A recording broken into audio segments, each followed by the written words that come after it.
Welcome to Herald of Grace Apologetics. My name is Jordan, and we do this primarily and ultimately for the glory of God. This ministry is under the oversight of our pastor, of course, Pastor Jeremiah Hangad, the pastor of Herald of Grace Covenant Bible Church of Cavite, currently located at Philippine Christian University Asian Mission Center, and we do uphold to our confession, which is the 1689 London Baptist Confession of Faith.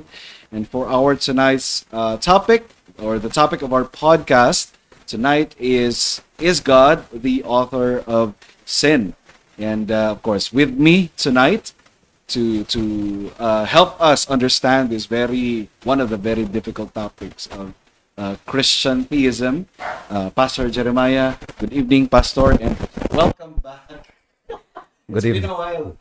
Good evening, brother Jordan. It's been a while that I participated in the podcast of Herald of Grace Apologetics, but I am really blessed because few of our men have stepped up recently in the person of Brother Stephen Yep. and Brother Jeff, and I hope that some other men will follow suit, especially the students at Covenant Reformed Seminary of Asia.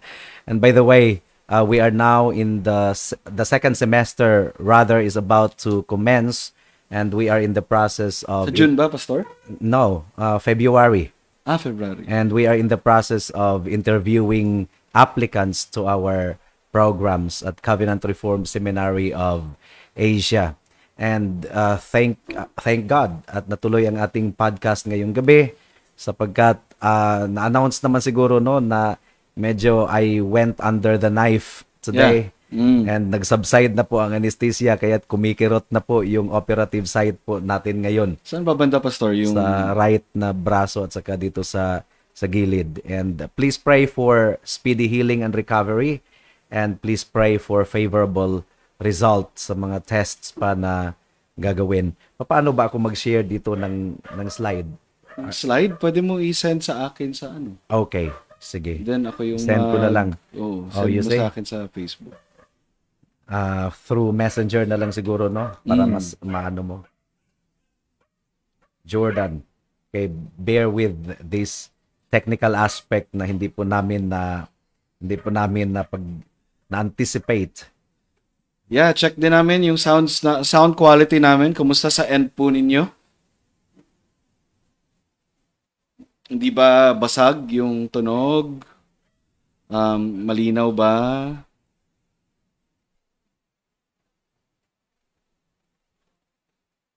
All good. Ayun, shout out din natin yung yung mga kapatid natin sa The Narrow Path podcast, si Pastor Angelo, si Kuya Doy at si Brother Mark ng The Neighborhood Church, ng kanilang mga co-podcasters. Of course, mga shepherd staff, sila Pastor Kerux na naging speaker na rin natin dito in one of the solas of Reformation, Sola Gratia. So, shout out po sa inyo at sa mga Filipino mga pages na Reformed, like Reformed Pinoy, Treasuring Christ, so on and so forth. So, yeah, good evening po sa inyo lahat. And shout out sa ating 75 viewers and still counting. Last Tuesday, Pastor, umabot tayo ng mga 150 viewers. Yeah, it was a very well-viewed podcast, and we praise God for that. That means more and more people are interested to delve into spiritual things. And I hope that we will not do this just like how we do when we watch Manny Pacquiao's boxing match with whoever ang kanyang kalaban. So hindi po ito parang nanonood tayo ng boxing na meron tayong bet. May manok. May manok po tayo. Hindi po ganon dapat ang ating turing sa apologetics. Kaya bagamat mahalagang ministeryo po ito, pero mag-ingat po tayo sa ating attitude. Hindi po ito entertainment, kundi ito po ay para sa kaluwalhatian ng ating Panginoon. At upang lumantad talaga ang purong katotohanan na nanggagaling sa salita ng Diyos. Alright. Sige. Mag-a-add lang ako ng Pastor. Add lang ako ng scene para sa ating PowerPoint. Ayan.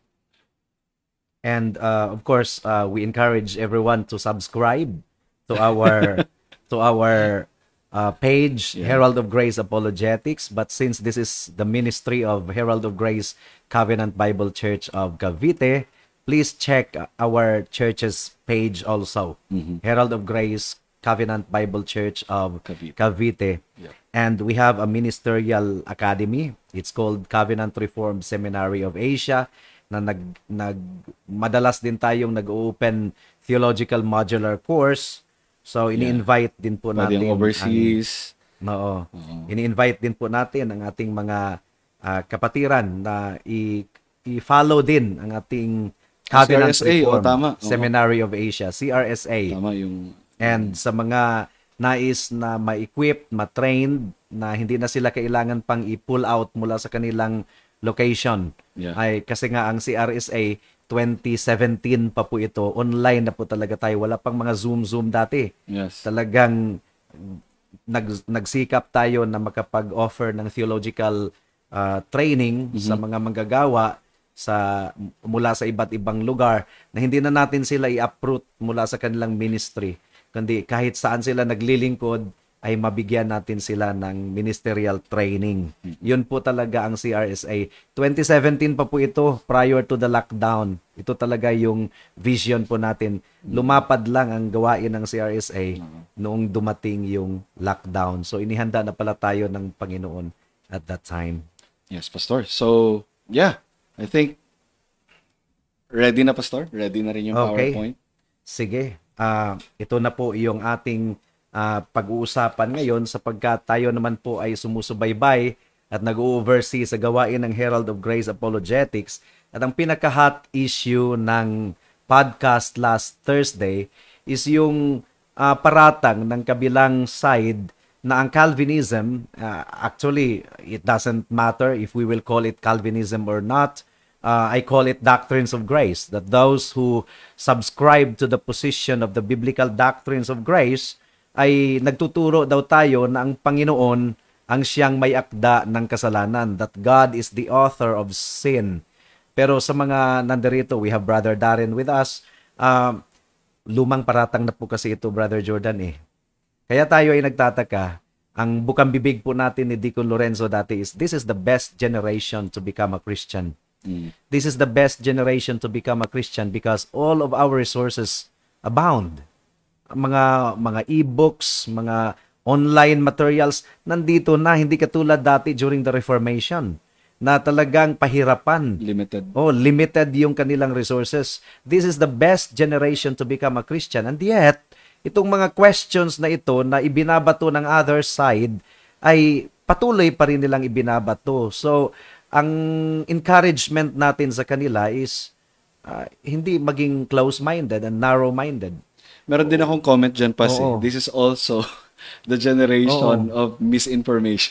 This is also the generation of misinformation. Kung gaano kabilis yung information na kukuha sa YouTube, sa internet, ganon din kabilis ang misinformation because of so much.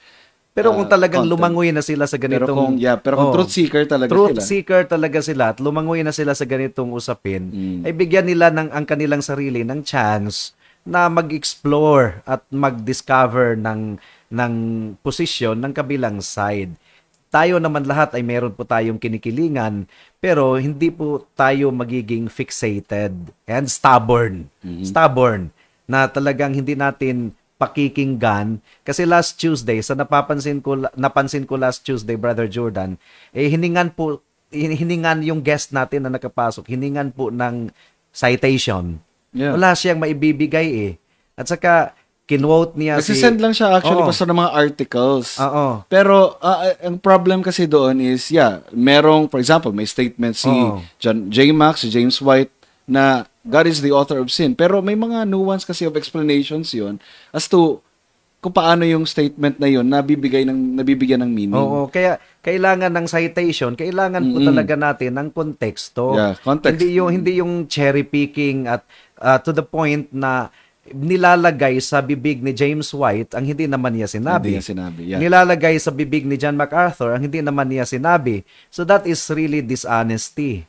Kaya nga kung talagang magpaparatang sila na yun ang posisyon ng Calvinism, na nagtuturo tayo that God is the author of sin, nasaan po sa ating existing creeds? Yung official document. Kasi, ang kadalasan kasi sa mga grupo na ganyan, ang nakakaalam lang ng kanilang theology ay ang leader, ang pastor.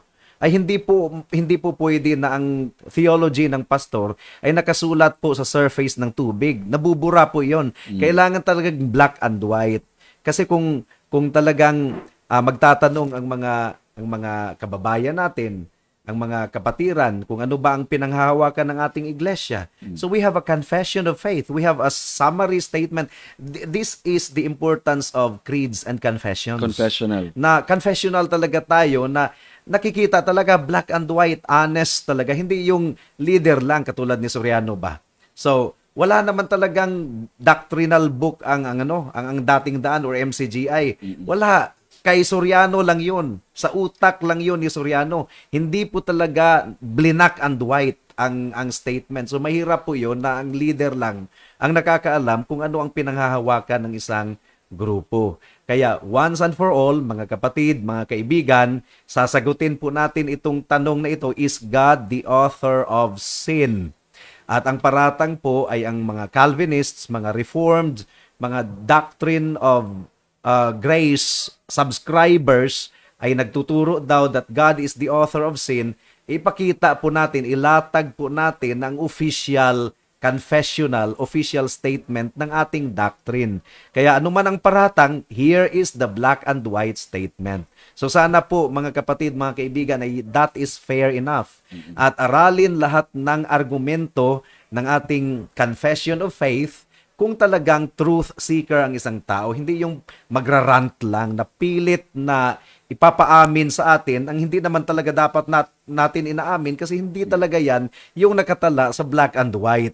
Medyo may pagka-desperado nga yung atake, kasi in-explain mo na, pero for example, may dinikri ang Diyos, which is tatakal natin mamaya. Yes. Imposible ba yan na hindi mangyari? Pag sinabi mo na talagang mangyayari yan, tingnan mo, edi author talaga na straw man argument and childish. Yeah. Childish argument talaga. So, okay, dumiretso po tayo sa ating pag-aaral po ngayon, mga kapatid, mga kaibigan, at sasagutin po natin itong tanong na ito once and for all. Sana ay makatulong sa mga tunay na truth seekers. Is God the author of sin? Okay. Sineset up pa ng kaunti yung camera. And dito na po tayo. Ano ba ang attitude po natin? Next slide. Ano ba ang attitude natin sa ating pag-aaral sa soberanya ng ating Panginoon? Sa sovereignty of God. Ano ba ang attitude natin sa pag-aaral natin sa banal na kasulatan? Well, in the first place, alalahanin po natin, mga kapatid, mga kaibigan, na itong dalawang katotohanan na malinaw na itinuturo ng Bible. Ano ba itong dalawang katotohanan? That God decreed sin to certainly come to pass. Itinalaga ng Panginoon na ang kasalanan ay tiyak na mangyayari. That's the first truth. Pangalawang katotohanan na itinuturo ng Biblia, hindi ang Diyos ang may akda ng kasalanan. So you see, there's a difference between the two of them. God decreed sin to certainly come to pass, but He is not the author of sin. Parihong itinuturo po yan ng Biblia. So, what should be our attitude? Our attitude is not to reconcile them. It's not our business to reconcile the two of them. Our business is to believe and to submit the revelation of the Word of God. Katulad lang yan sa Trinity ba? At naniniwala naman siguro tayo na yung guest natin last Tuesday, naniniwala naman siguro sa Trinity. Trinitarian. Diba? Trinitarian naman siguro yun. Can we reconcile the biblical statement that there is only one God? And yet, this one God exists in three distinct persons at the same time. The Father, the Son, and the Holy Spirit. They are three, but they are one. Can we reconcile that in our feeble mind, Brother Jordan? Mahirap talaga siyang kaya nga isa siya sa mga paradox of Christian. Yeah. Hindi talaga natin, ang dalawang ito ay malinaw na itinuturo sa Biblia. God decreed sin to certainly come to pass. Mangyayari talaga ang kasalanan, itinalaga na yan ng Diyos. Pangalawang katotohanan, Hindi ang Diyos ang may akda ng kasalanan. So, Author. hindi ang Diyos ang author ng sin.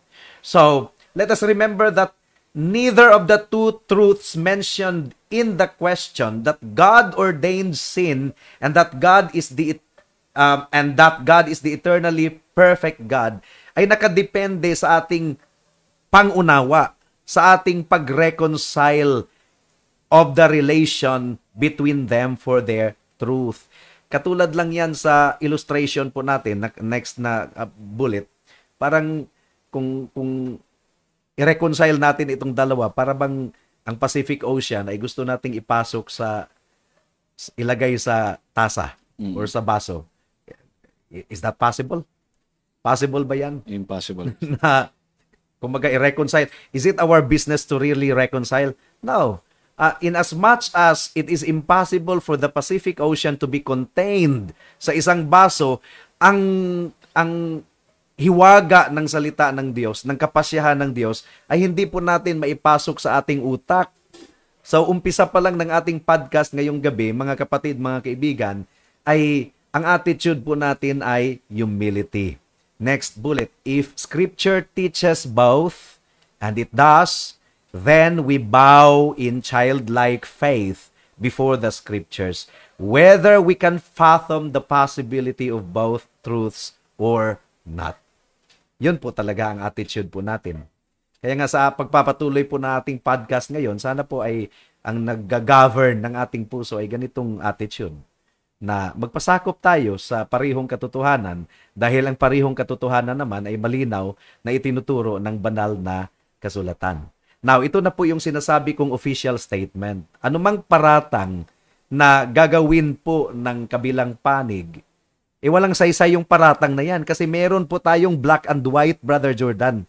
Meron po tayong black and white na statement of faith So this is from the London Baptist Confession of Faith, chapter 3, paragraph 1, and it will serve as our outline sa ating pag-aaral ngayong gabi. God hath decreed in Himself from all eternity by the most wise and holy counsel of His own will, freely and unchangeably all things whatsoever comes to pass. Yet so as thereby is God neither the author of sin, nor hath fellowship with any of them. So ang Panginoon, hindi po siya ang author ng kasalanan. Wala din siyang fellowship. Ano ba sa Tagalog ang fellowship, ha? Ano ba? Kaugnay. Walang pakikipag-fellowship ang fellow boat na lang. Kung hindi fellowship, fellow boat. Walang fellowship ang Panginoon sa kasalanan. And then sabi pa dito, nor is violence offered to the will of the creature. Hindi nilagyan ng Panginoon ang kasalanan ang puso ng tao. For example, maamo niyang nilikha ang isang anghel and then sinadya niyang nilagyan ng rebellious heart yung puso ng anghel. Hindi.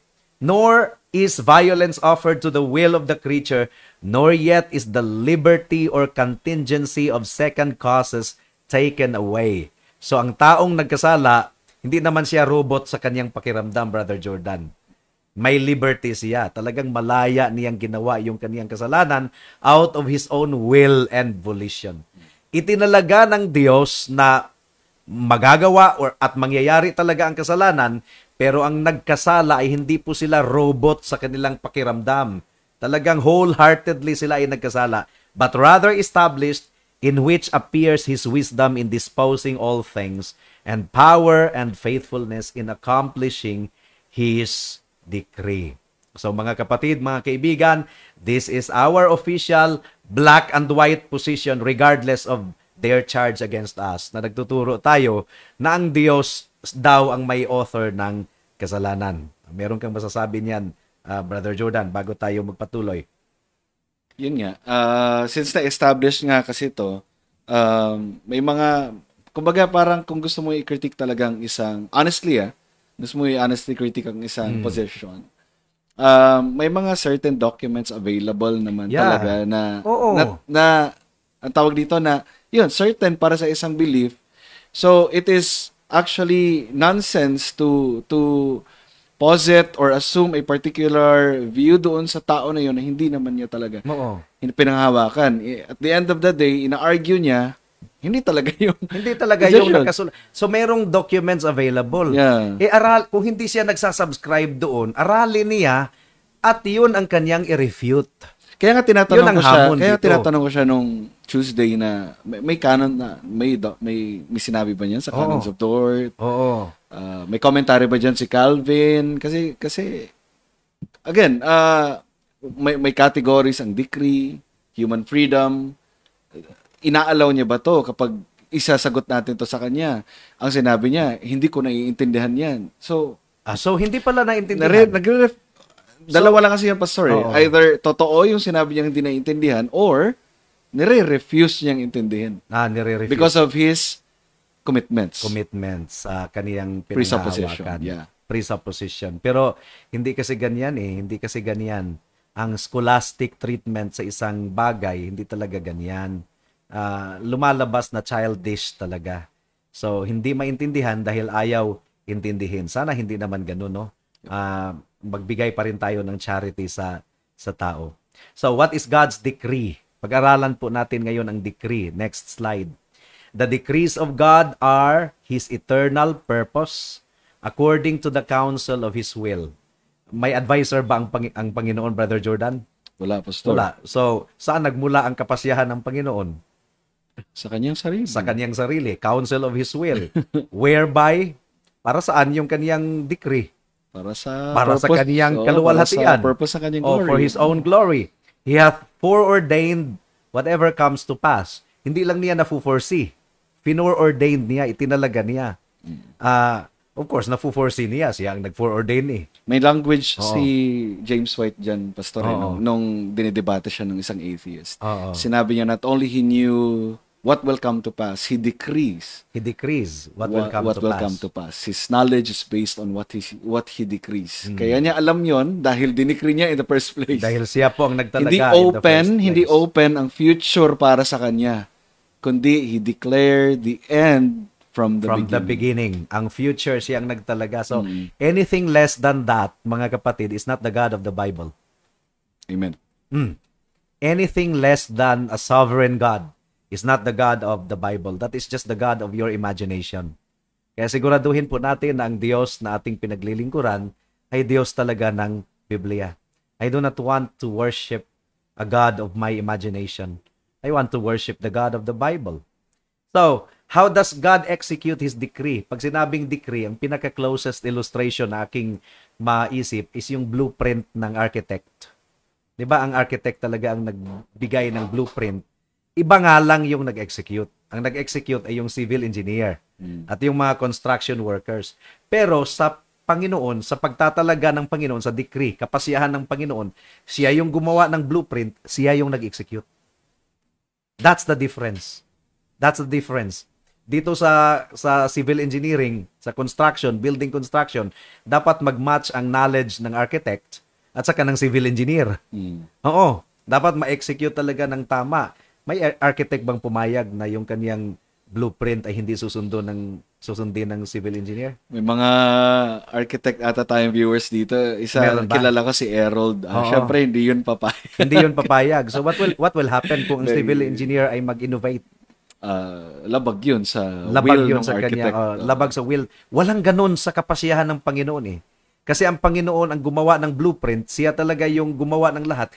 Ang Diyos din ang nag-execute. Yun ang ating Panginoon. So how does God execute His decree? Now, this is the simplest summary that we can come up with.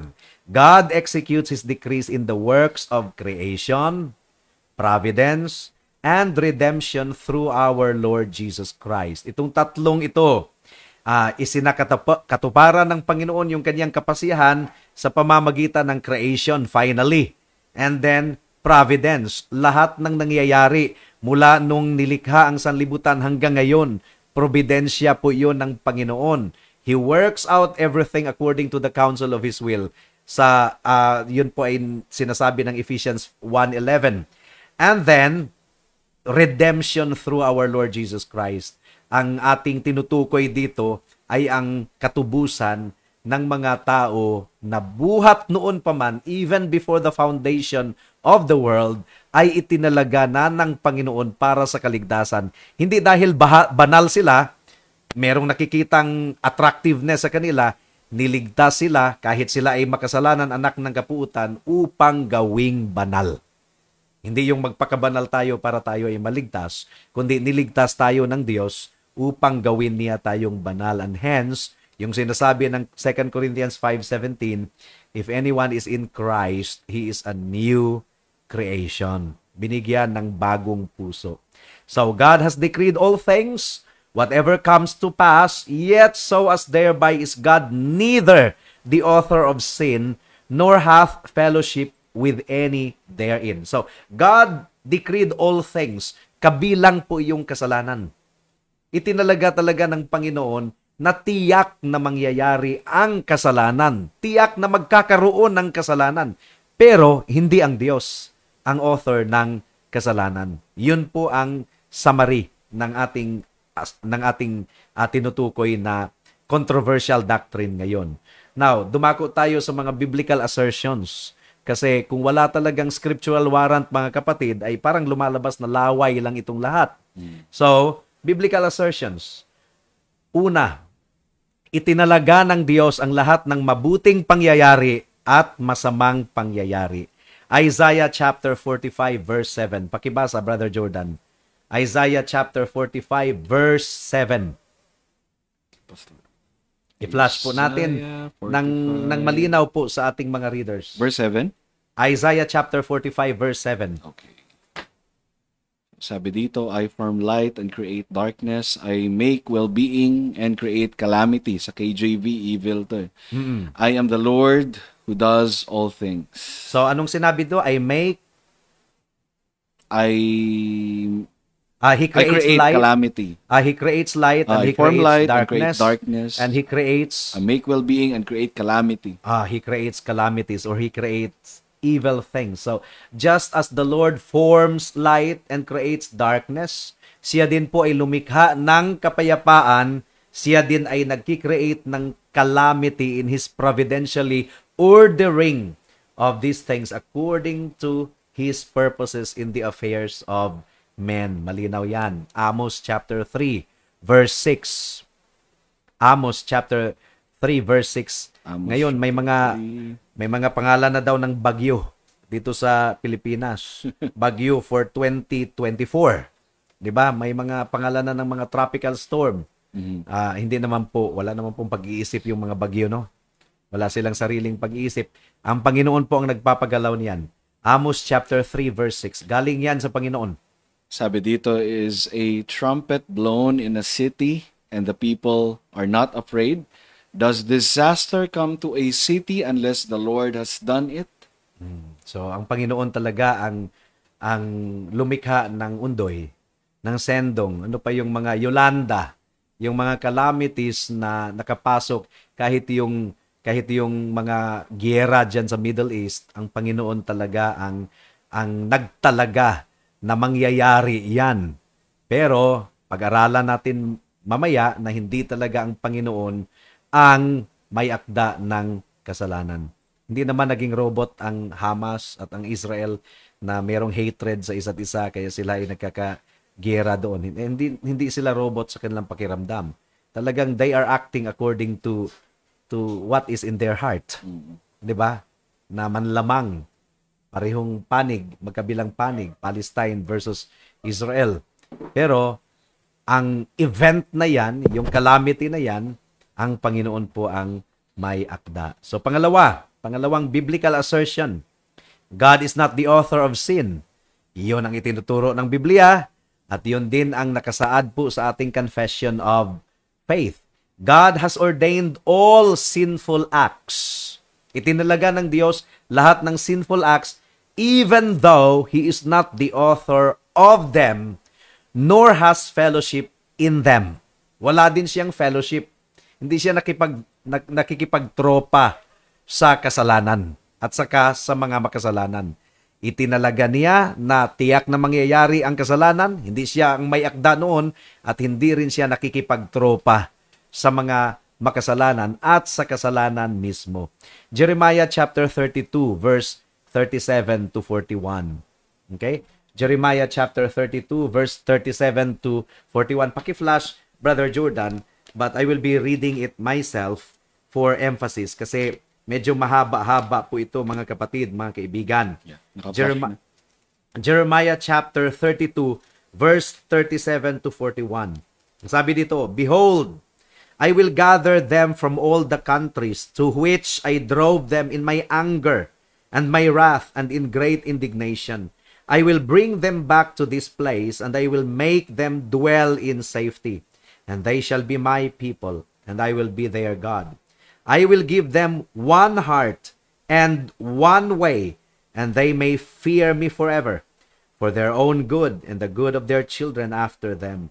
I will make with them an everlasting covenant, that I will not turn away from doing good to them, and I will put fear of me. I will put the fear of me in their hearts, that they may not turn from me. I will rejoice in doing them good, and I will plant them in this land in faithfulness with all my heart and my soul." So, sa mga bersikulo po na ito, mga kapatid, mga kaibigan, ay talagang ipinapakita ng Diyos ang kaniyang abilidad to carry out His eternal purpose.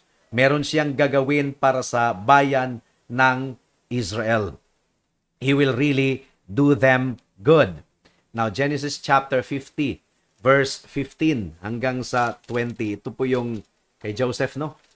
Kay Joseph.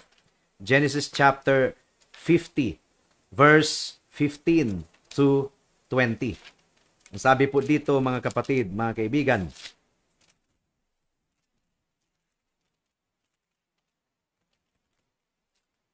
manipis ang Bible. Genesis chapter 50, verse 15 to 20. "When Joseph's brothers saw that their father was dead," talagang natakot sila. Kasi akala nila, kumaga, meron silang anticipation na baka nag-acting lang yun si Joseph habang buhay pa ang kanyang tatay. Kunyari, mabait sa kanila, pero after mamatay yung kanilang tatay na si Jacob, baka maghiganti na. Di ba? "So when Joseph's brothers saw that their father was dead, they said, 'It may be that Joseph will hate us and pay us back for all the evil that we did to him.'" Guilty kasi sila eh. So, and ano ang kanilang ginawa kay Joseph? Ano ang description?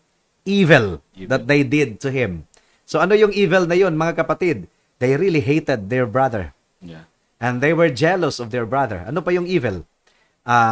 Hinulog nila sa balon. They really intended to murder Joseph actually. And then, nag-concede sila a little bit, binenta lang sa mga Egyptians. Talagang evil yung ginawa nila. Ang motive talaga nila ay evil. Brother Jordan, robot ba sila sa kanilang pakiramdam? Siyempre, hindi ba? Ang Diyos ba ang naglagay ng evil sa kanilang puso? Hindi rin ang Diyos yung naglagay, nag-cause.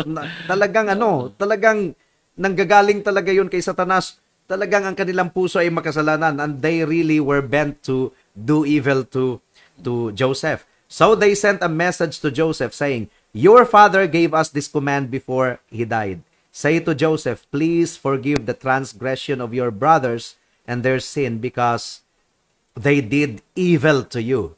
So, kasalanan talaga ito, mga kapatid, ha? Evil.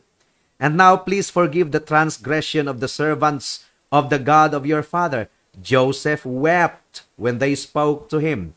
His brothers also came and fell down before him and said, "Behold, we are your servants." But Joseph said to them, "Do not fear, for am I in the place of God? As for you, you meant evil against me." Robot ito, hindi. Hindi talaga. They meant evil against Joseph, but God meant it for good. Inoverrule ng Panginoon to bring it about that many people should be kept alive as they are today. So do not fear, for I will provide for you and your little ones. Thus he comforted them and spoke kindly to them. At elsewhere in this passage, talagang sinabi ni Joseph na, "You did not send me here. God did." Teka, di ba sila yung nagbenta kay Joseph? Pero ang sabi ni Joseph, God did. God did. So, nakikita natin yung sovereignty of God na inoverrule talaga yung kasalanan ng mga tao. Tiyak na mangyari yung kasalanan. Pero hindi po ang Panginoon ang may akda ng kasalanan. Hindi po siya ang author ng sin. At yung sinner ay hindi naman sila set free from the responsibility at hindi sila naging robot sa kanilang pakiramdam.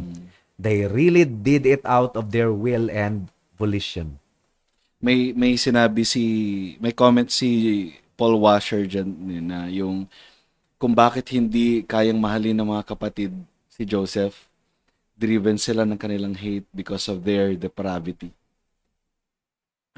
Yeah. Yun yung sinabi ni Paul Washer na kaya hindi nila kayang mahalin si Joseph. Driven sila ng hate dahil sa kanilang depravity. Driven sa kanilang hate because of their depravity. Because of their depravity. At saka mababaw, may mga tao kasi nagsasabing hindi decree, hindi talaga ang gamitin natin, kundi allowed. God allowed it.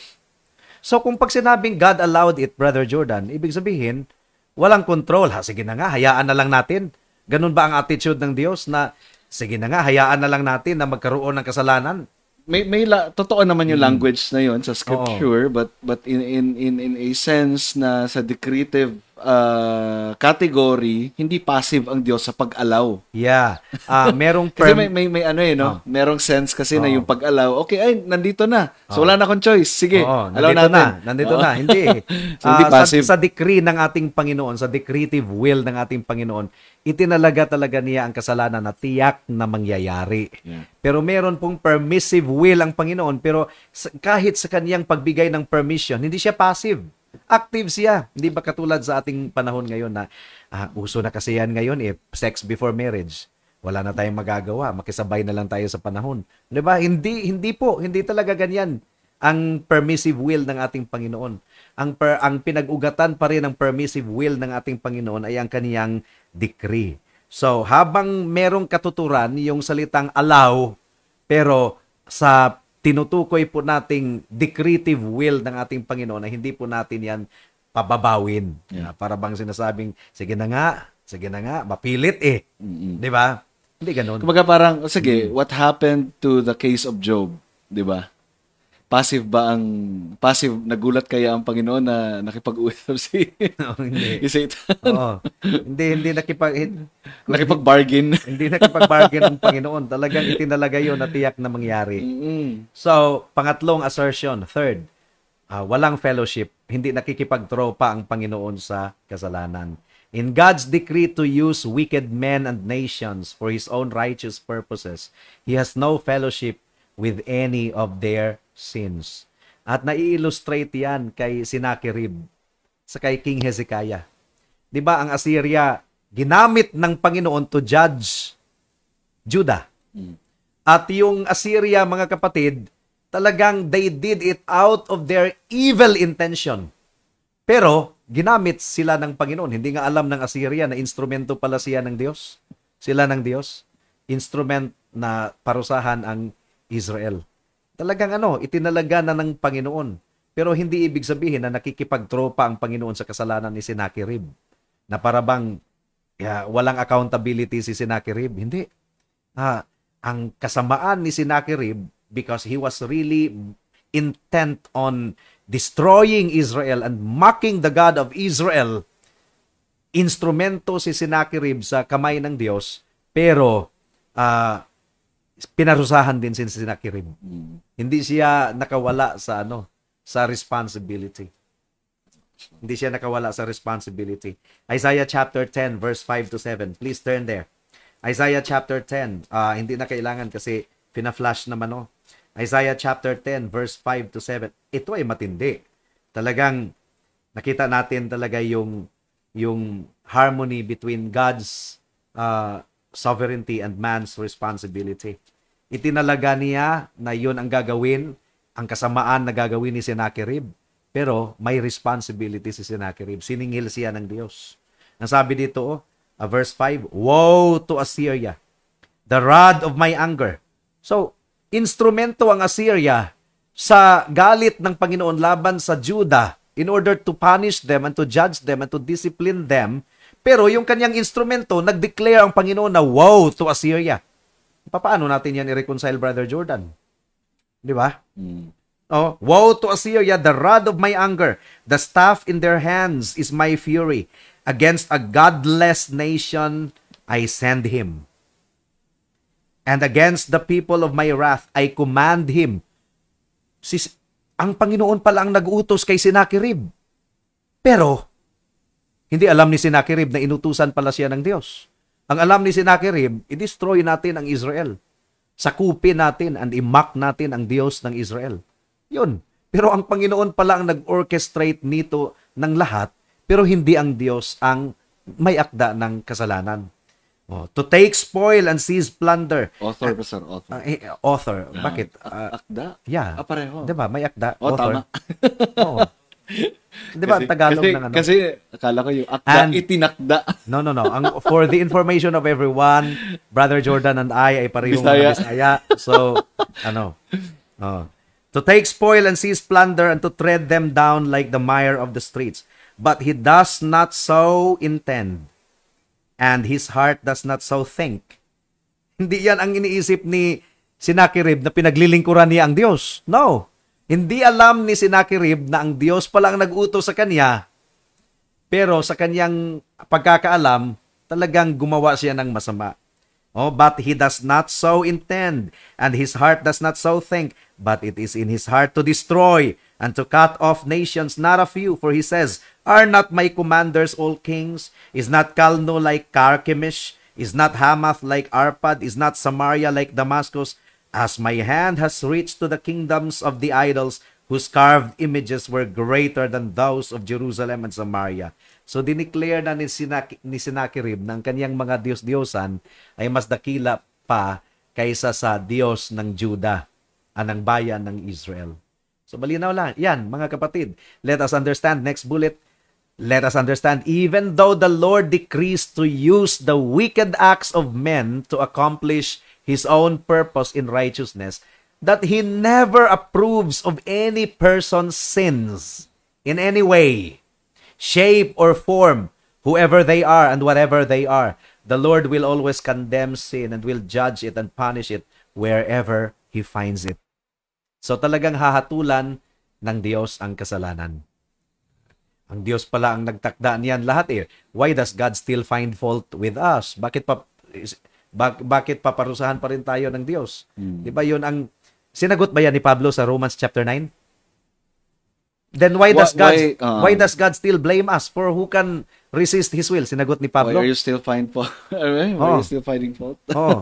Sinagot ba yan ni Pablo? For who can resist His will? Ang sagot ni Pablo Who are you, O man, to talk back to God? Yun po yung attitude na in-emphasize natin sa start ng podcast tonight. Nang attitude natin ay childlike. Magpasakop talaga tayo. Hindi tayo makikipag-reason out sa ating Panginoon kasi who are you, O man, to talk back to God? Ilalagay ko nga sa title, open and close parenthesis. sa title, no? Tapos, who are you, O man? Who are you, O man, to talk back to God? Tama. Matindi talaga. God deals both with the righteous and the wicked.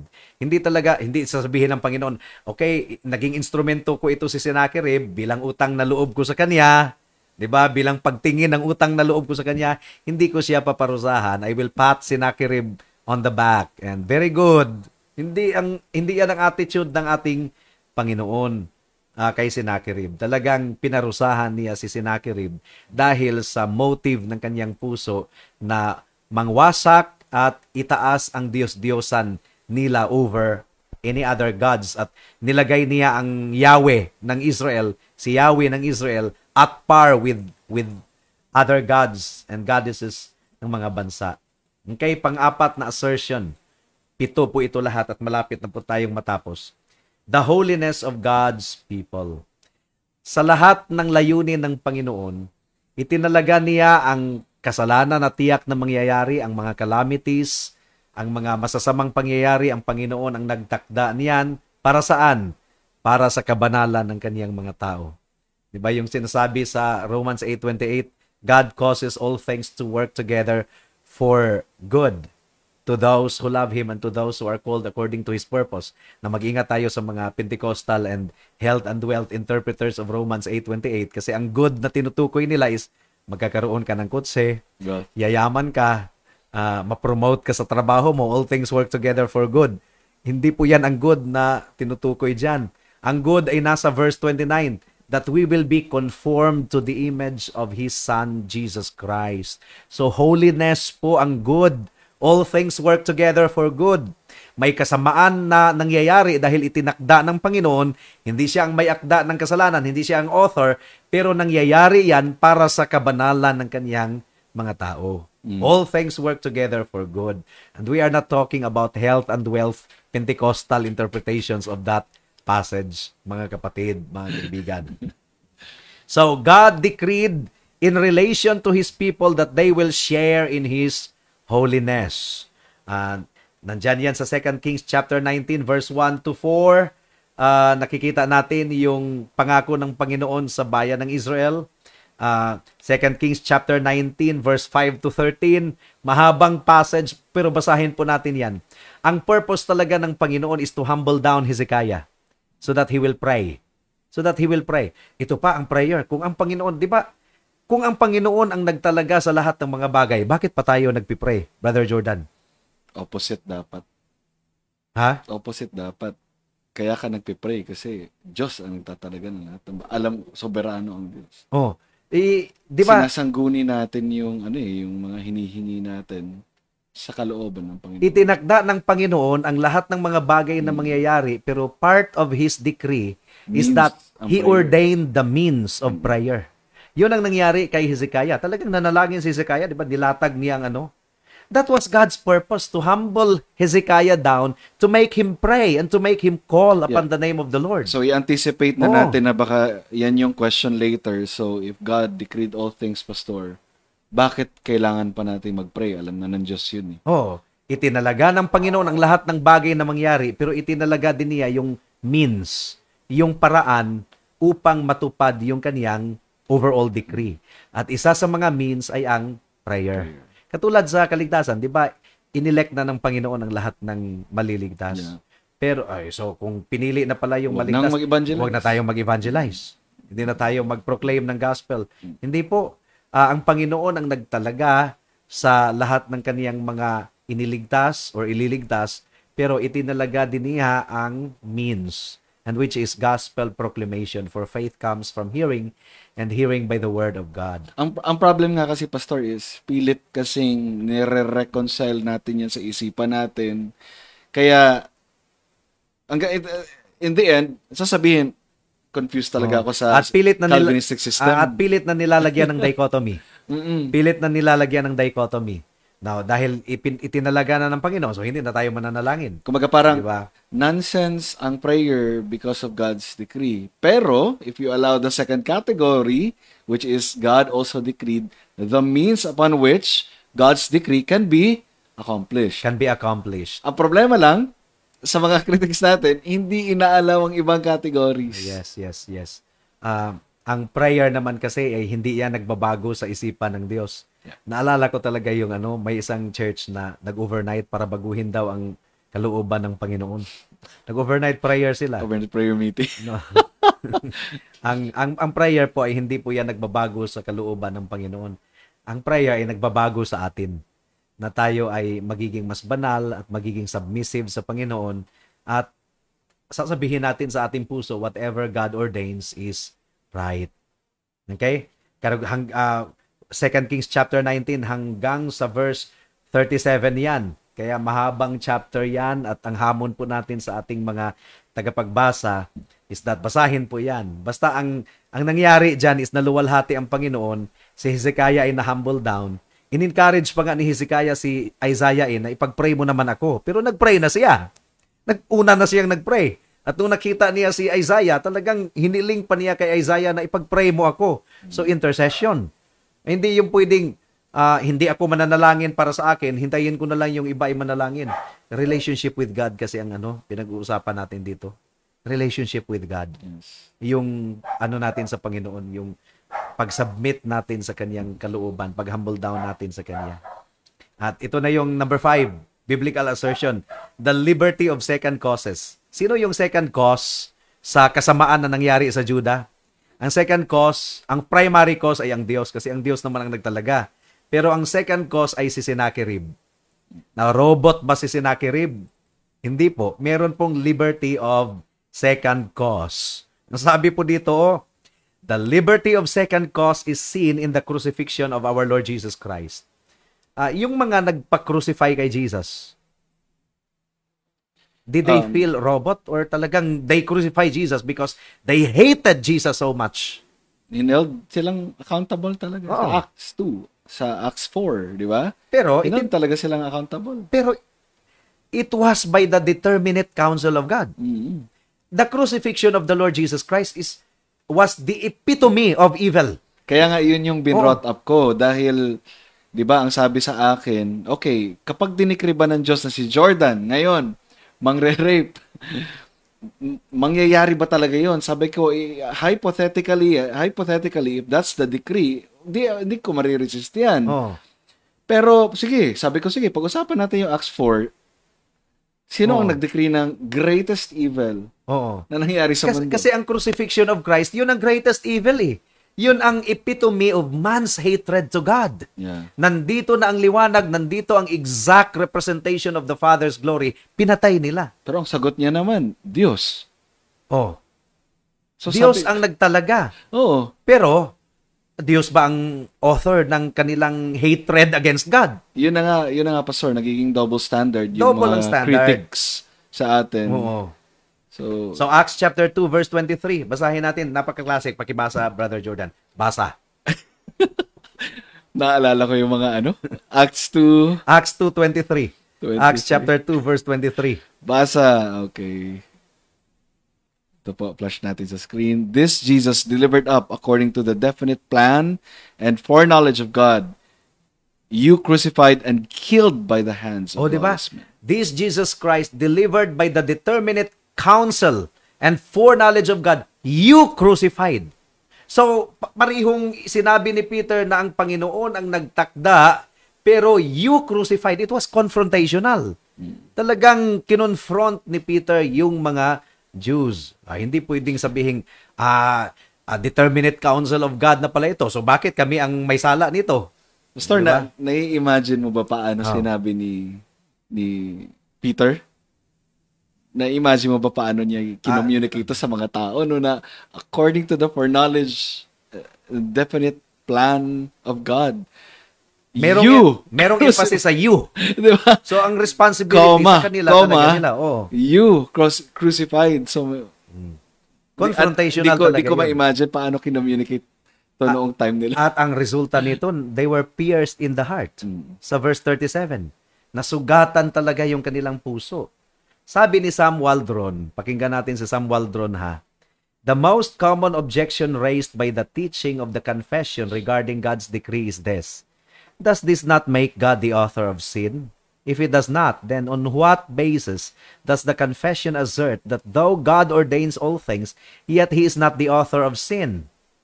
So even though the confession teaches that God decrees sin, it denies that God is the author of sin. Sa papaanong paraan, ano ang justification?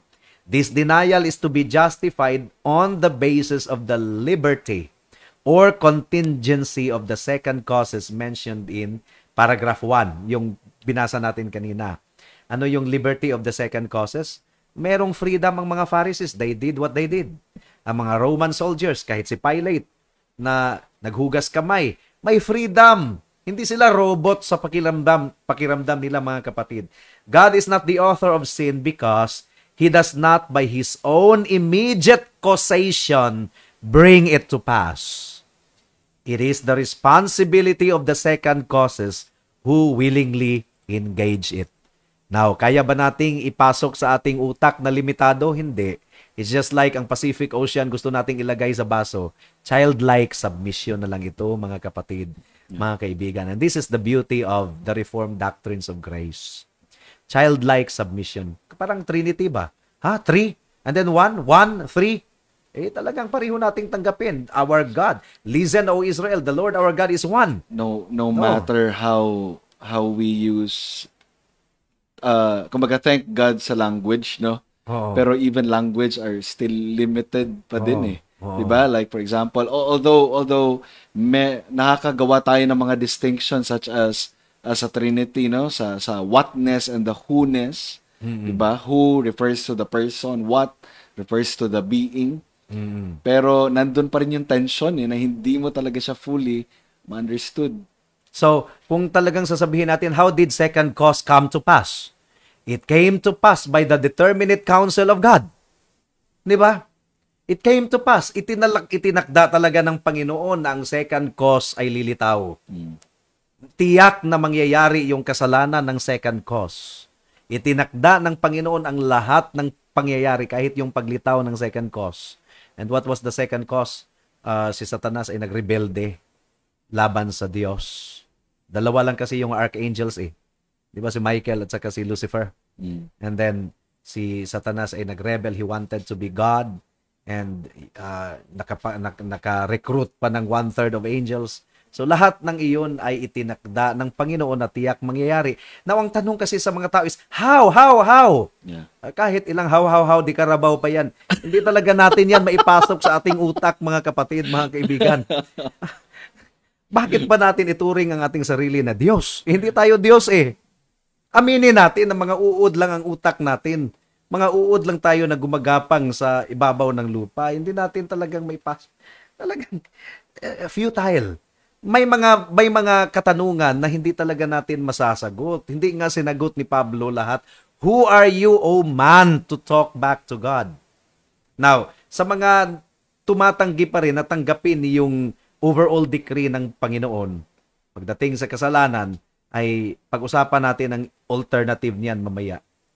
So, pang-anim na assertion, hindi ang Panginoon ang author ng sin, hindi siya nakikipagtropa sa kasalanan.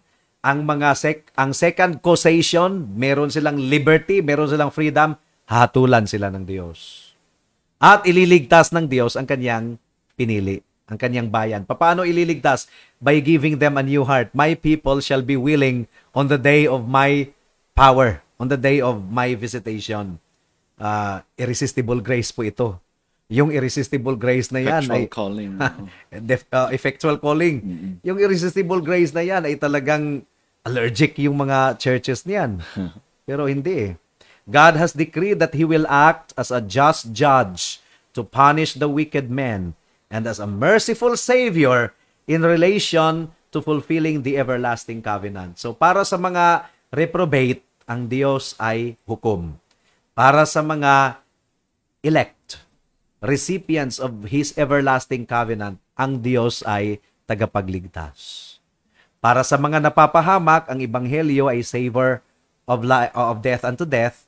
Para sa mga itinalaga ng Panginoon sa kaligtasan, ang Ebanghelyo ay halimuyak tungo sa buhay. So in this, the liberty of second causes is proved.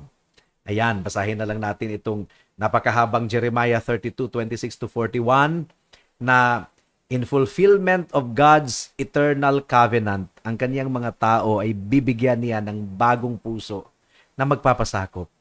So, samantalang yung mga itinalaga para sa pagkawasak, talagang mananatili sila sa katigasan ng kanilang puso. Ang tanong kasi dito, Pastor, kahit gusto nilang maligtas, wala na silang magawa dahil hindi sila elect.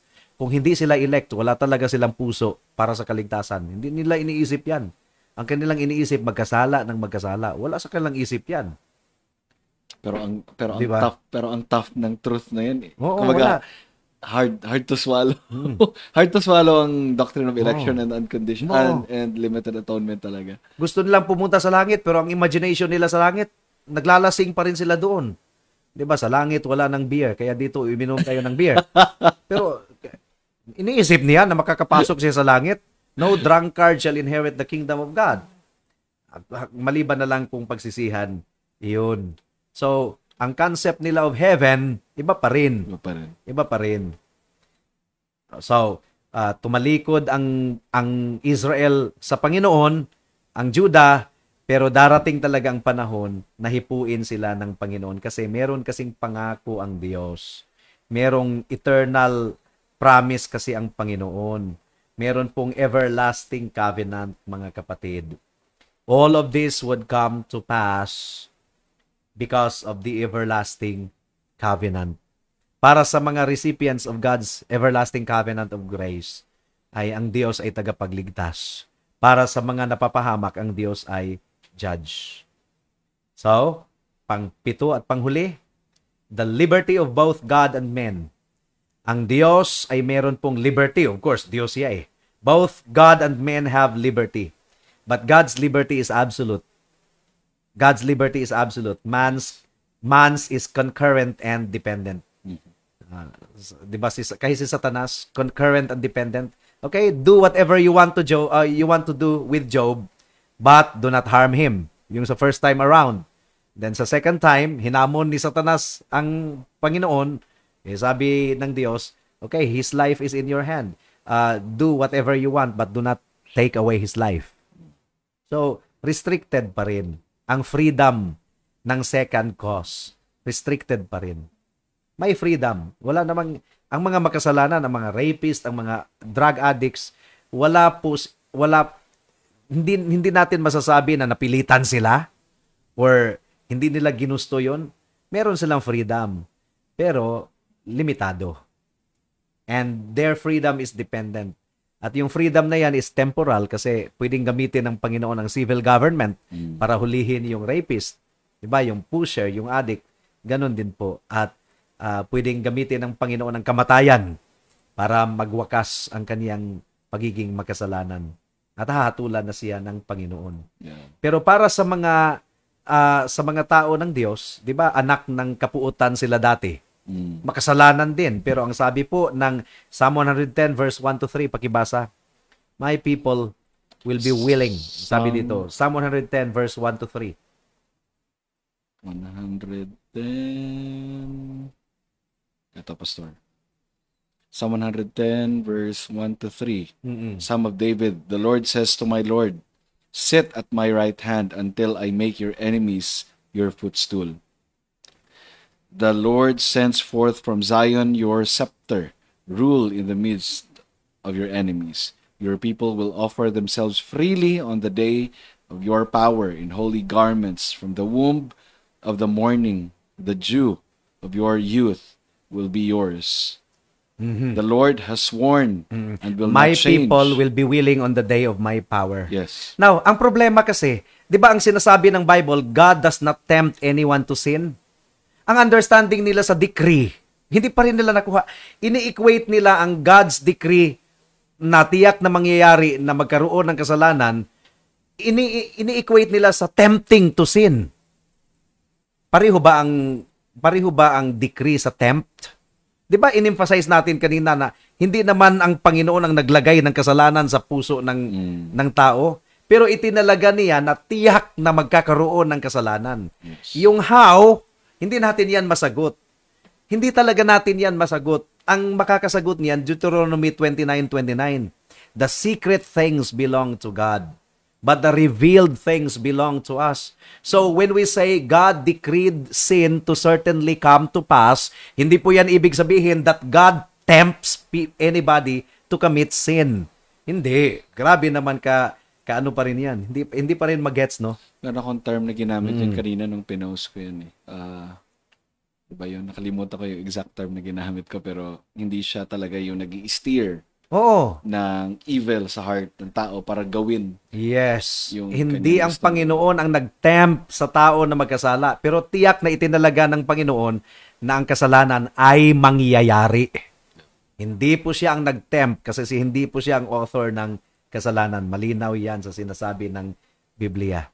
Pero para sa mga pinili niya, ay talagang merong direct intervention. I will give them a new heart. They will respond. Ang kanilang patay na kaluluwa ay mabuhay. Di ba? Yes. Ma-regenerate ang kanilang patay na kaluluwa. There is a direct involvement when it comes to God's saving grace. Pero para sa kasalanan ng mga tao, second causation. How? Matapos na lang infinite yung how natin, hindi talaga natin yan ma-reconcile sa ating utak. That's doctrines of grace. Magpasakop tayo sa malinaw na sinasabi ng Biblia. At balik tayo sa pinakauna nating premise, it's not our job to reconcile. It's our job to accept them both. Diba? It's not our job to reconcile. He ordained in His decree that He would overcome the world and the devil. He ordained in His decree that Christ would die for our sins, be raised from the dead, and sit at the right hand of the Father. And from the vantage point, that vantage point, he would rule in the midst of his earthly enemies by sending the rod of his strength, the gospel, to the ends of the earth.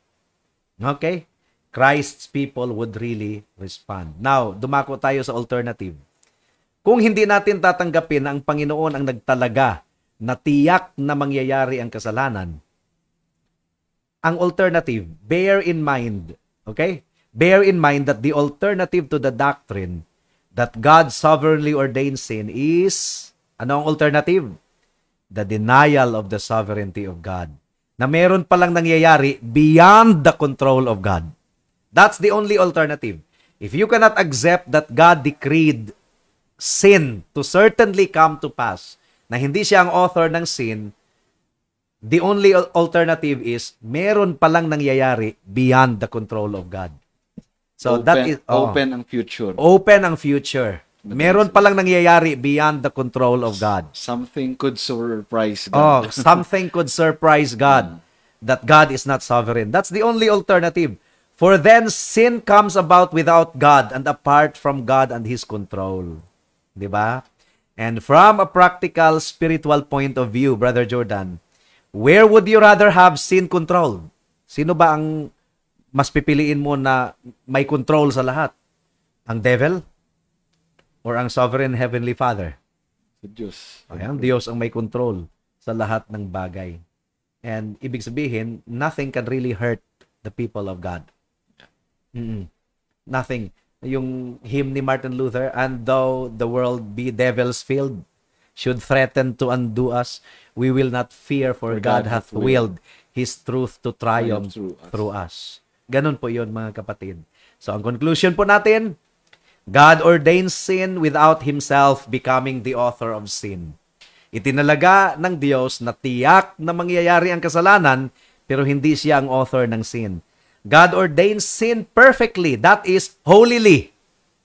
Sa kanyang kabanalan, itinalaga niya ang kasalanan. He does not tempt people to sin. Hindi natin i-equate ang decree sa tempt. Hindi ha? Meron kasing mga pilit talaga. Equivocation. God ordains sin perfectly, that is, holily, in a holy manner, and for a holy purpose. And that is for the holiness of God's people. And part of the purpose for which God ordains sin is certainly that He may reveal His own perfect and infinite holiness over against it. And dagdag pa dyan, that He may reveal His mercy and forgiveness. Kasi kung walang kasalanan, walang saysay ang mercy, ang forgiveness. Diba? Anong i-forgive kung walang kasalanan, Brother Jordan? Yes. And forgiveness and mercy is one of the eternal attributes of God. So dito po nagwawakas ang ating lecture ngayong gabi sa pamamagitan ng podcast style, and bigyan na natin ng chance ang mga kapatiran na magbigay ng katanungan. Pero kung meron ka idadagdag, Brother Jordan, ay talagang ano. Sige, Pastor. Later. May message tayo dito from Jericho Christian. Hello. By the way, hindi po ako pastor. Hello, Pastor Jordan. So, Brother Jordan, Kuya Jordan is fine. Good evening. Your ministry po attracts meaningful conversations. Willing po ba kayong makinig ng presentation affirming God is the author of sin? So, ang question, Pastor, willing ba tayong makinig sa presentation? So, if there are presentations that affirming God is the author of sin. Affirming God the author of sin. Sino kayang grupo na yan, no? Na nag-a-affirm that God is the author of sin? Kasi kung merong grupo na nag-a-affirm that God is the author of sin, meron ba? Kahit siguro ang Roman Catholic ay hindi nag-a-affirm that God is the author of sin. So, kumbaga, ba tawag dito? Kung magiging strict talaga tayo doon sa language without any nuance, wala talaga mag-a-affirm yan. Walang mag-a-affirm. Walang mangangahas. Walang mangangahas na sasabihin na. Pero kung meron pwede atheist, Pastor. Atheist. So kung meron mang magsasabi that God is the author of sins, willing tayong makinig, pero agonizing yan sa ating pakikinig. Pero pakinggan lang natin. 'Di ba? Agonizing yan. Wala akong ibang naririnig niyan kundi mga atheist. Although naririnig natin yan sa mga critique sa Calvinism like Leighton Flowers na kaya daw naging atheist yung isang Christian dahil sa Calvinistic theology, like hindi nila matanggap na God decreed sin, so on and so Ang dami namang pwedeng dahilan kung bakit maging atheistic yung isang tao kasi deep inside of us, meron na naman talagang instinct doubt sa ating puso. Kahit hindi pa Calvinist yan, mamatay nga lang yung nanay ng isang tao na mahal niya yung nanay, parang ang Diyos na ang sinisisi at ayaw na niya sa Diyos. Diba? Pero ang naging atheist siya.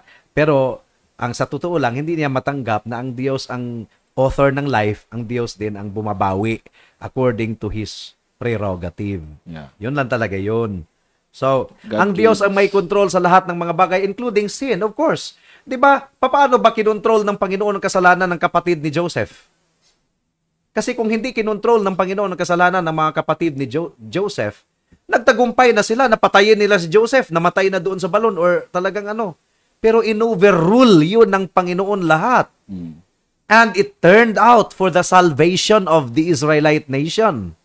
Kasi kung mawasak ang Israelite nation because of famine, di ba ang Messiah ay dadaan sa angkan ni Abraham, seed of Abraham, paano na yun? Yeah. Di ba? So, God controls all things. Kahit kasalanan ay pwedeng i-overrule ng Panginoon in order to accomplish His purpose.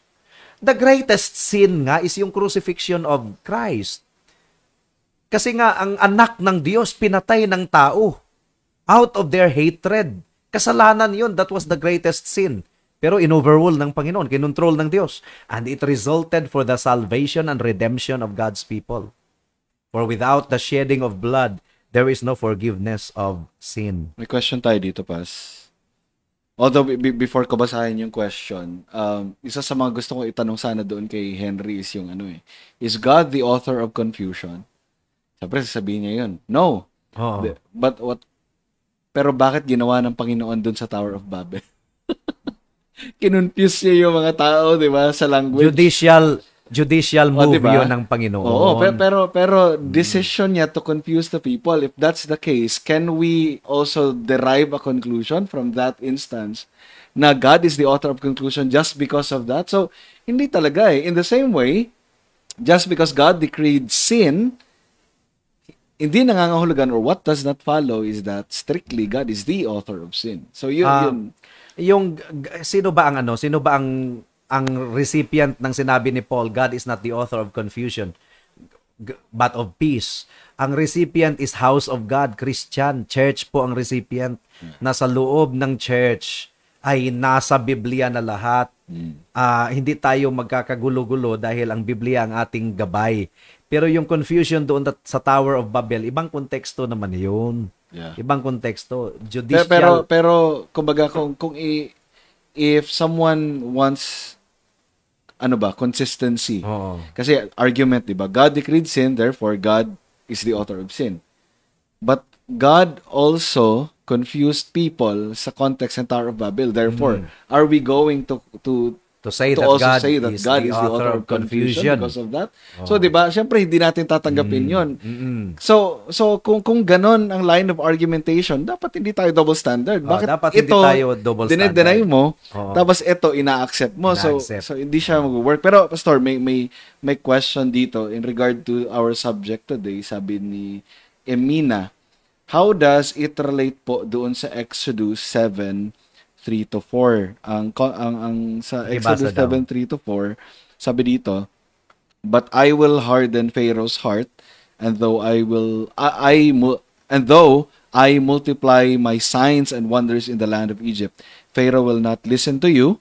Then I will lay my hand on Egypt and bring my hosts, my people, the children of Israel. Judicial abandonment yun eh. Judicial abandonment. Matigas ang puso ni Pharaoh, pinapatigas niya as a form of judgment. Mas lalong pinatigas ng Diyos. So judicial abandonment. Katulad sa Romans chapter 1 ba, na because of their depraved mind, hinayaan na lang sila ng Diyos sa masasamang pagnanasa to the point na ang mga lalaki ay nakikipagtalik sa kapwa lalaki. So judicial abandonment yun as a form of God's judgment. Mas lalo silang pinatigas. Kaya para sa mga naghihimagsik laban sa Diyos, wag ninyong hintayin na ang Diyos ay mag-implement ng judicial abandonment sa inyo. Kasi kung talagang ang judicial abandonment ng Panginoon ay kaniyang ilalapat na, wala na. Talagang titigas at titigas na yan. Patitigasin yan ng Panginoon as a form of judgment. Yun ang nangyari kay Pharaoh. Hanap ako ng questions dito eh. May control all things po, including sin. Okay. So, ito na pala yung sinagot mo kanina. Yung kay Jericho Christian. May control, including sin. So, yeah. Yes, may control. May control. Talagang he overrules sin to accomplish his purpose. Yan. Wala na akong makitang question. At wala rin nagme-message sa akin. ito, may question may question si Brother Jeff. Humahapdi ang aking sugat. Pero anyway, sige. Oh, sige. Pag forceful yung pagsasalita kasi. Kilala ng mga pastor, very passionate ka sa speaking. Ito ang question, Pastor. Can Pastor J affirm Jonathan Edwards' nuance? Ito, nabasa ko nito sa article sa Desiring God. Kinote niya si Jonathan Edwards. Ito po yung nuance, Pastor. God is not the author of sin in the sense that God himself is with respect to any specific sin, the sinner, the agent, or the actor of sin, or the doer of the wicked thing. So I think clear naman sa language ni Pastor na iaalaw ni Pastor yung nuance, pero para mas lalong magbigyan siguro ng weight, Brother Jeff, Deacon Jeff, yung subject ngayon is strictly yung term according to our confession of faith. Dinedeny talaga natin yung premise in its strict sense. Yung mga nuances na yan, ano lang yan, kumbaga anong tawag yan? Helpful naman siya. Helpful siya, tapos sa mga taong may sense yun. Sa mga taong may sense, play of words, pero sa congregation, as much as possible, iwasan natin yung mga nuances. Because nuances are only for people who are broad enough in their mind and understanding. Yeah. At saka language din kasi not everyone is gifted with language. May nagtanong kasi sa akin na do you believe in the simplicity of God? So ano yung mga nuances sa pagsabing simplicity of God? Because as far as I know, God cannot be simplified. 'Di ba? Kung sa mga nuances na 'yan, pero kung ibang nuance na God is simple in a sense na hindi naman siya mahirap unawain dahil ipinahayag niya. Kaya nga mag-ingat tayo sa nuances. Kasi kung hindi natin i-define yung nuances, that could be subject to misinterpretation. But I primarily am a preacher. So lahat ng mga nuances na 'yan ay as much as possible iniiwasan natin sa pulpito. Para lang yan sa mga ano. Para straightforward yung message sa congregation. Oo, kasi you cannot, hindi mo pwedeng... Mauubos din kasi yung oras mo, Pastor. Mauubos yung oras at saka hindi mo pwedeng itaya yung iba't ibang level of comprehension sa congregation. Paano kung nagsabi ka ng nuance tapos iba pala yung na-pick up ng imbis na nakabubuti sa kanya, nakasasama pala. Kasi because of the nuance. May sinabi si Brother Ezekiel dyan sa mga trivial matters. Mga trivial matters. Na wag maubos sa preaching natin yung mga trivial matters, kundi yung kung ano talaga yung sinasabi natin. You see, meron ngang nagsabi sa akin sabi ni Pastor Jeremiah, kung hindi kayo magkakasundo sa husband and wife mo, pwede mong iwanan. Hindi ko yun sinabi. Pero ano kayang nuance ang nabanggit ko sa pulpito? Bakit yun ang interpretation? So talagang nagkandarapa tayo na i-reach out yung taong iyon. So bakit ganun yung Bakit ganun yung naging filter, nagpaka-filter. So, yung mga nuances na yan, mag-ingat talaga tayo sa pulpito. Yun ang ipinaliwanag ko kay Deacon Jeff at saka kay Deacon Lorenzo. So, madaling salita, Pastor, ina-accept mo yung nuance, but with reservations. With reservation, limited lang sa ating own capacity. Di ba? Hindi sa pulpito. So, yeah. Kasi ayaw din namin, kasi since nasa HGA tayo, Pastor, iba rin yung treatment ng mga audience dito. So, ayaw ako personally, ayaw ko ma-misrepresent ka na, si Pastor, ayaw tanggapin yung mga nuance ng decree. So, ano lang siya, fix lang yung ganun. So, at least narinig Oo. nyo na. And the bulk of the pastor's responsibility is sermon. Hindi hindi yung mga katulad ng ganito.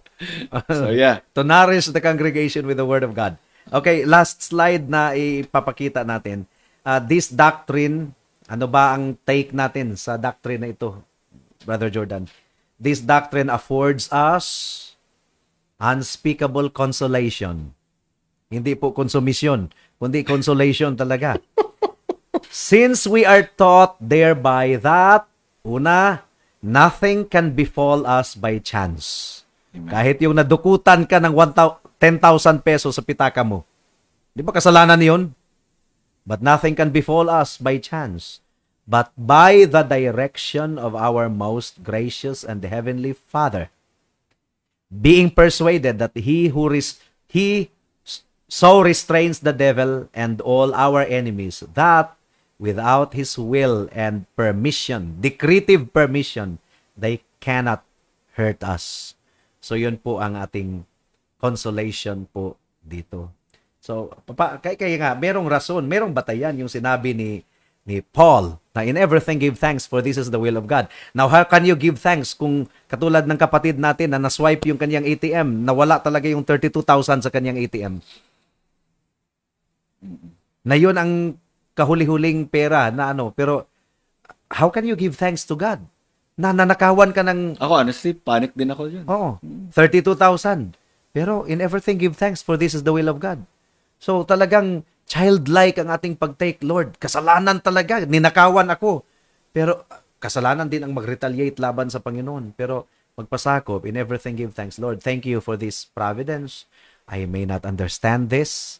Hindi ko pa maunawaan kung bakit nangyari ito, but it makes me more yielding unto you. And it makes me submissive unto you. Help me to accept and to submit. You are a God of vengeance. You are the God of justice. You are the God of justice vengeance also. Vengeance And of God. whatever God ordains is right. And kung luluubin ninyo, pwede niyo namang ibalik kasi hindi naman limitado ang resources ng Panginoon. Ibalik yung 32,000 or mas higit pa. Yeah. Although bilang tao, no? Mga initial reactions natin. Oo, yun nga. Pero hindi siya excuse. Hindi siya excuse. Ako pastor, ito, aminado ako dito. Alam mo yung magda-drive ka ng motor, tapos biglang uulan ng malakas. Di ba? Tapos susuot ka na ng kapote. Pag suot mo ng kapote, titigil ang ulan. So, yung mga ganun kaliit na bagay, maliit lang siya na bagay, pero I admit sometimes nakakapag-murmur talaga ako, but yeah, I have to repent sa ganong klaseng mga instances kasi siya kailangan natin i-recognize na even yung mga little things na yon, ang Diyos ang may nagtakda nun. At para sa may mga pahabol pa dyan, God sees the future because He ordains the future. Yun ang pinakasimple na pagkasabi niyan. God sees the future because He ordains the future. Nothing happens by chance. Kaya pa ba mag-entertain ng question pass? Nakailang oras na ba tayo? 1:30 na ata. Ito. Saglit lang naman siguro ito. Decree ba ng Diyos na maging kalaban niya ang mga tao na hindi pinili? God decrees sin to certainly come to pass. And rebellion against God is sin. So, dinikri ng Panginoon lahat ng uri ng kasalanan na tiyak na mangyayari pero hindi siya ang author ng sin. Ito, question po, Kuya, ano-anong attributes of God ang binabangga by believing God is the author of sin? Ano kayang question ni... Anong attribute of God ang binabangga? Yung holiness. Di ba ang holiness of God ang binabangga? If you believe that... Okay. Yeah. If you believe that God is the author of sin, ang binabangga niyan is ang holiness of God. Di ba? Parang ang Panginoon ay may akda ng kasalanan. So, salungat na yan sa kanyang attribute na holiness. and justice. and God is not partly or partly holy. God is holy.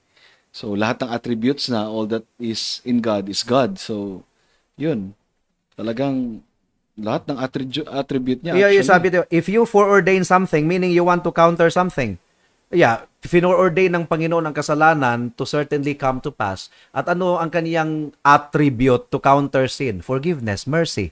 Yeah. Kung walang kasalanan, walang saysay ang forgiveness, walang saysay ang mercy. Now, para sa mga atheists, sinabi, pinaglalaruan lang tayo ng Diyos. Who are you, oh man, to talk back to God? Huwag nating paratangan ang Panginoon na pinaglalaruan lang tayo. Childlike ito. Childlike faith. Yeah. Amen, Pastor. And to end our podcast this evening, what is the relevance of the gospel sa divine decree and man's responsibility, Pastor? Talagang ang kasalanan ay kasuklam-suklam sa harapan ng ating Panginoon. Your sin has separated you from your God. Makikipag-reason out ka man, kaibigan. Makikipag-reason out ka using all the logic that you could master. It cannot change the fact that God is holy and you are a sinner. And that God's eyes are too pure to behold evil. And it is appointed for man to die once and to face judgment. Judgment, may batayan. Ang judgment. Alam nga naman, i-judge na walang batayan. May batayan, ang batas ng Diyos, nilabag ng tao. Pagnanakaw, pangangalunya, panunood ng mga malalaswang panuurin, pag-break sa Sabbath ng Panginoon, bearing false witness, covetousness. Nilabag natin ang batas ng Diyos, the expression of God's holiness. Hahatulan ng Panginoon. Bubuklatin ang libro sa araw ng paghahatol. And ang ating libro ay napakarumi. We have bad record in the sight of God. At hindi lang bad record, kundi bad heart. So makikipag-reason out ka man, using all of the logic, it doesn't change the fact that you are a sinner na haharap sa Panginoon sa paghahatol. Kaya ang question is, how can you flee from the wrath to come? Makakatakas ka mula sa paghahatol na darating kung ikaw ay magsisi sa kasalanan mo at manampalataya sa tanging Diyos at tagapagligtas na ipinadala niya dito sa lupa upang iligtas ang mga makasalanan na tulad mo at tulad ko. Ano ang requirement para sa kaligtasan? 100% obedience to the law of God. Hindi mo yan kaya, kaibigan. Mag-imagine ka man na kaya mo, hindi mo yan kaya. And part of the command of God is to pay by blood, for the wages of sin is death. Hindi mo kaya. Si Jesus, ang anak ng Diyos, 100% God, naging 100% man na hindi nawala ang kanyang pagiging Diyos. Siya ang sumunod sa buong batas ng Diyos at siya ang tumanggap sa lahat ng puot at kaparusahan. Dahil ba siya ay nagkasala? Hindi. Dahil siya po ay substitute ng mga makasalanan na tulad mo at tulad ko. Makakatakas ka lang mula sa puot na darating kung ikaw ay magsisi sa kasalanan mo, itigil mo na ang pagtitiwala mo sa sarili mo at magtiwala ka kay Kristo lamang. Sapat na ang kanyang dugo at katuwiran upang ikaw ay mapawalang sala sa harapan ng Diyos. Gawin mo ito ngayon, kaibigan, baka bukas ay huli na ang lahat. Ang dami pang gustong magtanong. Dami pang gustong magtanong, Pastor. Kaya mo? Ano pa ba ang ano? Ito, very short lang. If God is not the author of sin, then who is? 'Di ba second cause, the ultimate second cause, causation is Satanas. Yung free agent. Free agent, Satanas. Yan. Okay, so GP. Sagot na yan, GP, ha? Ito naman, Pastor. Ito ang tanong niya. If someone in our family or children got raped and we believe that it happened because of decree, should we give thanks and glorify God that rape happened for His purpose? Well, in everything give thanks. Rape is part of everything. Siguro yung manner ang kailangan i-observe dito na ay, thank you Lord kasi ni-rape. Ay, hindi. Hindi. Katulad yan sa aking tita. May ano ka dyan may preaching ka dyan yung aking tita na nasunog yung kanyang bahay. Oo. Nasunog yung kanyang bahay. Tapos, sunog talaga. Di ba, terrible na masunugan ka ng bahay. Tapos, merong isang Christian din na doktora na nagsabi sa kanya, Aga, nasunog pala ang bahay mo. Praise God! Praise God!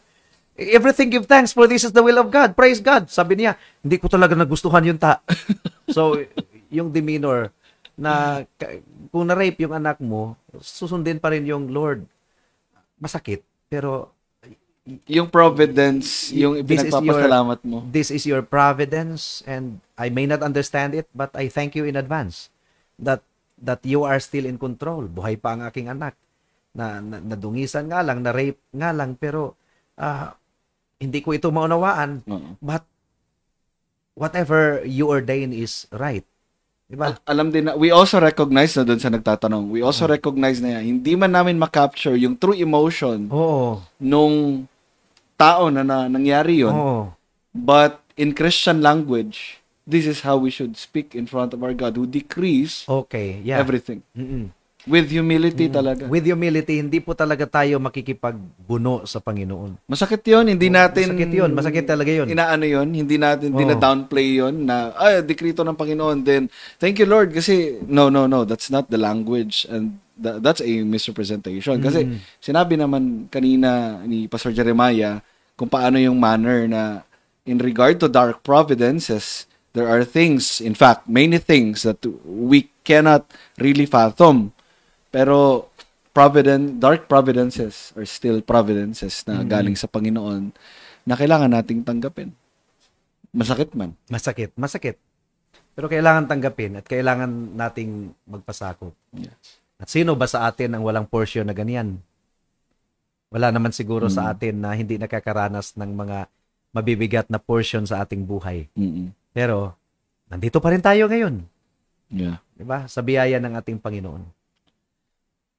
So, marami ang tumangkilik ng podcast ngayon, pero last na talaga, Pastor. Hello po, may I ask po, before Adam and Eve transgressed the law, ano po status nila before and after? And how did they sin if God make them perfect and good? Okay. Why is it they make choice which is contrast to their status? Last na talaga to, ha? Okay. Hindi. Ihanging natin yan kasi masasagot yan sa Covenant Theology, Masasagot yan sa Covenant Theology, which is... So, hindi pa natin ito sasagutin. Baka pwedeng surface lang. Yung holiness ni Adam and Eve, hindi yun not capable of sinning. Yung holiness... Yung pagiging morally upright nila. Yung kanilang pagiging morally upright nila, hindi siya yung not capable of sinning. Kasi kung sasabihin nating not capable of sinning kind of holiness yun, hindi sana sila nagkasala. The fact na nagkasala si Adam, meaning to say, ang holiness niya doon sa Garden of Eden ay hindi yung tipong not capable of sinning. It was a kind of holiness that was capable of sinning. Matatalakay yan sa Covenant Theology. But the holiness of Jesus Christ is not capable of sinning. Yeah. The second Adam. The second federal head. Amen. Pero kung yung question, could God do that? God can, but hindi yan yung dinikri niya kasi. Hindi yun ang dinikri ng Panginoon. Hindi yan yung realidad. That's hypothetical. So, I guess we'll close in prayer, Pastor. Sige, tayo po ay manalangin. Salamat po aming Panginoon sa inyong salita. At saka, hindi kami makikipag-reason out. Hindi talaga lahat ng bagay sa inyong salita or lahat ng entry sa Bible ay ma-reconcile namin, ma-reason out namin, mailagay namin sa aming logic. That's why you are God and we are men. We are feeble beings. Kaya tulungan ninyo kami na magpasakop sa malinaw na ipinahayag ng inyong salita at sa mga bagay na hindi namin kayang sagutin, nawa po ay ipasa inyo namin ito. What's important is we submit to your clear revelation, lalo-lalo na ang gospel. So itong mga dinidiscuss na mga bagay ay secondary ito ang kung hindi ma-hit ang pinaka bullseye ng ng kaluluwa ng isang tao, and that is ang kanyang kasalanan ay mapatawad, mahugasan, at madamitan siya sa dugo, sa katuwiran ng aming Panginoong Hesukristo. Nawa po aming Panginoon ay ginamit ninyo ang podcast na ito para sa kaligtasan ng mga wala pa kay Kristo. At tulungan ninyo ang bawat isa na magsaliksik sa banal na kasulatan na hindi parang nanonood ng boxing. Mag-study ng apologetics, hindi parang nanonood ng sabong na merong pinapanigan, kundi truth seeker. We want to become more holy and we want to glorify you more because greater knowledge in theology should lead to doxology, to praise. Tulungan ninyo kami, O Diyos. Ito po ang aming samo at dalangin sa pangalan ni Jesus. Amen. Amen.